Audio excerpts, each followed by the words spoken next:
Now, domestic violence is never far from the headlines, and it's been, of course, particularly prominent in recent weeks. But it's very difficult to find out exactly who does what, to whom, and how often. The British Crime Survey for 2011-2012, published earlier this year, showed there were 2 million victims of domestic abuse in that period. 88 women died at the hands of their partner or former partner, and in the same period, 17 men were killed by a partner or former partner. We know, or we think we know, that women and girls are statistically more likely to be victims, but there is no doubt that some men suffer too, and in fact we're about to hear from one. He's called Ian, and he joined me earlier today along with Dr Catherine Donovan from Sunderland University and Jane Garvey, Director of Operations at the domestic violence charity Refuge. Now, Jane first, and I asked her what she made of the British Crime Survey. Did she think it was accurate? No, sadly it's not at all accurate. What it does is it counts incidents of somebody in the household being abusive or violent to somebody else. So if your stepdad's abusing you, if 2 brothers have had a fight, or anyone else in your household's had a dispute with anyone else, all of that wrapped up together with what most of us would consider to be domestic violence. It then counts what it calls incidents. An incident might be a slap, so somebody might say, a husband might say, yes, my wife slapped me last year, just the same as it might count attempted murder. And it sets an arbitrary cap of 5 incidents, because for most crimes that would probably be about an average limit. Whereas we know that domestic violence or, sort of acts of domestic terrorism goes on for years and years. And we know that women are far more likely to be victims of rape in marriage, well, that's violence. Because of the people who've come through your doors that you say that, because you seem very, very adamant about that. There is no good national prevalence study, but the British Crime Survey has now so lost any definition of domestic violence, and as a result there's a real distortion and minimisation of the scale of domestic violence. Millions of crimes are being buried by it. Catherine, what do you think of the British Crime Survey? Is it accurate as far as you can make out? One of the problems with any of these kinds of studies is, as Jane said, they're based on incidents. So what you miss out is context, meaning, impact, motives. And there's been some really interesting research done in America now that has tried to make sense of the kinds of results that get that come out of incident-based surveys, and the kinds of results that come out the research that feminists do, which do look at things like impact and motive and meanings.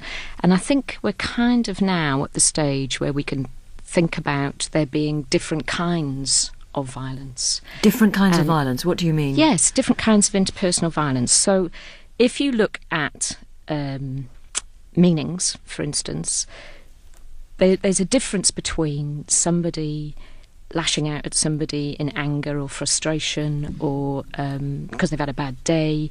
That is now, you can now start to call that common couple violence. The difference being between domestic violence and abuse, which is that in domestic violence and abuse, one person is being terrorised. So one person is living in fear.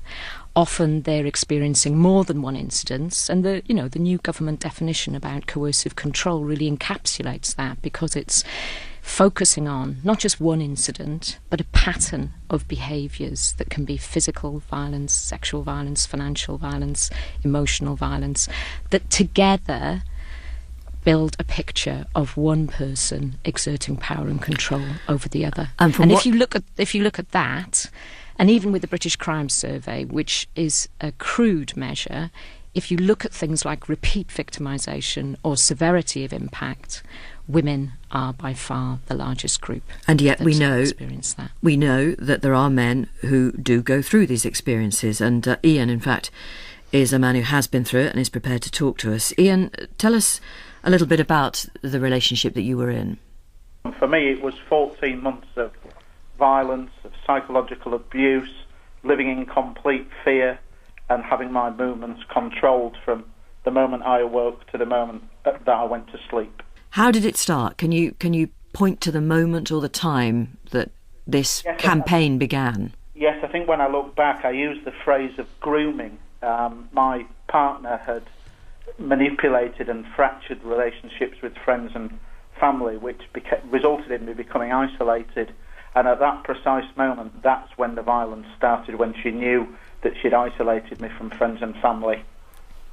And what did she do? The first assault was basically to hit me across the face with a hoover. My head was like a rounder's ball, and she split my cheek open, and there was complete shock, fear, no apology, and for her, life just carried on as if it never happened. Why didn't you walk out, Ian? I think at the point of recognising that I'd become isolated, not knowing who to turn to or where to turn to, and that was a big part of the control, that I didn't feel as though I could approach anybody, and I had nowhere to go. I felt safer within the property than if I was able to leave. What about, I mean, you say that you were really badly hurt by your former partner. People must have noticed. What did you say to them? Again, as part of that control, relationships with neighbours, conversations were taking place, and actually people who I'd spoke to for a decade would ignore me as I walked in the street, physically displaying injuries from an assault. And that was perhaps one of the most difficult things to understand. What, that nobody intervened? Nobody intervened at all for 14 months, and it was only an anonymous call from somebody within the neighbourhood, I believe, that resulted in the police turning up and rescuing me. And before this happened to you, Ian, what would you have thought if it had happened to a mate of yours, for example? For me, I generally think that this is about being a victim of crime. I think gender and ethnic origin, for example, is just secondary. Many men are victims of domestic abuse and violence, and if I could just briefly challenge some of the comments around the British Crime Survey, that the information is out there. I've obtained information from a number of police forces under Freedom of Information requests, and it ranges between 1 in 4 and 1 in 5 victims are men. And I think we have to be very careful that the language we use in debates like this does not influence society's perception that men cannot be victims, because it's simply not true to say that there's an overwhelming majority. We should be holding out a helping hand to all victims, irrespective of gender. Well, I just want to ask both Catherine and Jane what they make of that phrase, overwhelming majority. Catherine, are the overwhelming majority of victims of domestic violence female? Using the definition that I've used, I would say yes, but I don't think that undermines experiences of people like Ian. As Ian says, when he's looked at the police, 1 in 4 is a quarter, so that's still 3/4 are women. Jane, we know, we've established that it's pretty hard for a woman to get help. It must significantly, I would have thought, be harder for a man to go for help. Yes, I think so. So doesn't that mean Absolutely. that maybe there's an underreporting of violence against men in these situations? I think there's a massive underreporting of all victims of domestic violence. Some of our own services nowadays also help male victims, and we have to think of ways of ensuring that male victims can speak out and that they know where to speak out. The numbers that come through to us are tiny, but that doesn't. It's irrelevant in terms of the individual man who may be being victimised. Anybody can potentially be a victim of domestic violence. It includes people in gay relationships. It includes male victims. Catherine, what about the North American study, which appeared to show that women perpetrate physical and emotional abuse, in fact, and try to control their male partners or partners at actually comparable rates to men? This goes back to the issue about methodology and how you collect your data and what kinds of questions you asked.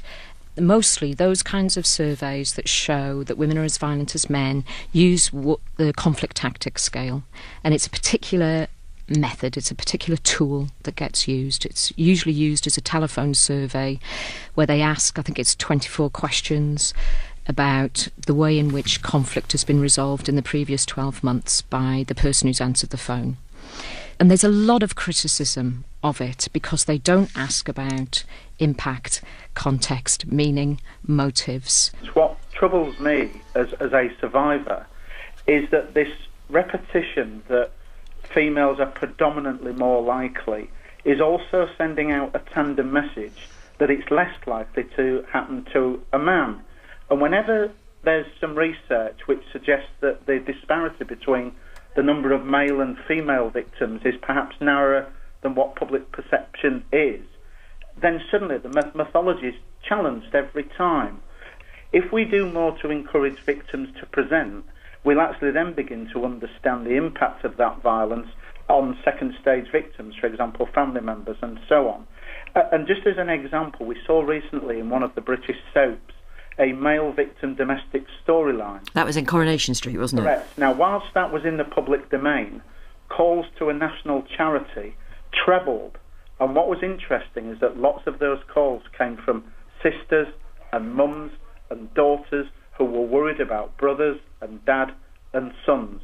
We must ensure that the helping hand encourages all victims to present, whereas presently the system actually is encouraging, I believe, more females to present because it's perceived in some arenas that men cannot be victims, therefore they're not believed. Ian, thank you very much. Jane, just come in on that. This has got a complex. Male perpetrators, there's a proportion of male perpetrators who will present as male victims.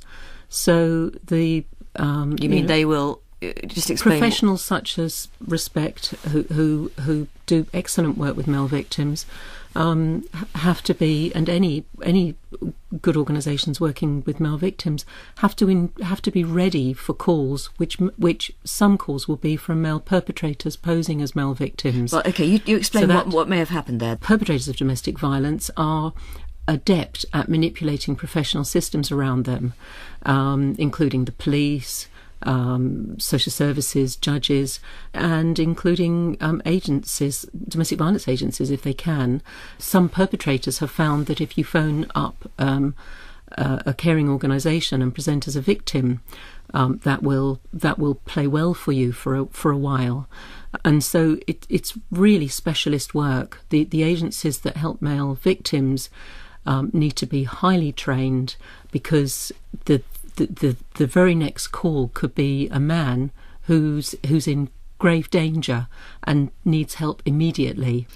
Catherine, just very briefly, the notion that a male perpetrator of domestic violence may seek help posing as the victim. Yes, I think that does happen. I was glad that Jane's talked about Respect. Respect talk about that very eloquently in the systems that they've got in place to screen and to ensure that the person that they're speaking to is a victim survivor rather than a perpetrator.